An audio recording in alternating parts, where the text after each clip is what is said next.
Paano mo nga ba makokontrol ang mga bagay na hindi mo kontrol? We fear what we cannot control, yet control is the biggest illusion of all.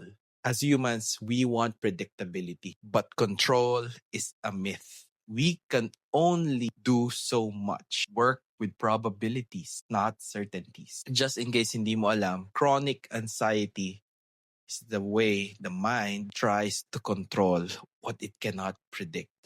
Yung abang na abang ka na, pero wala pa din.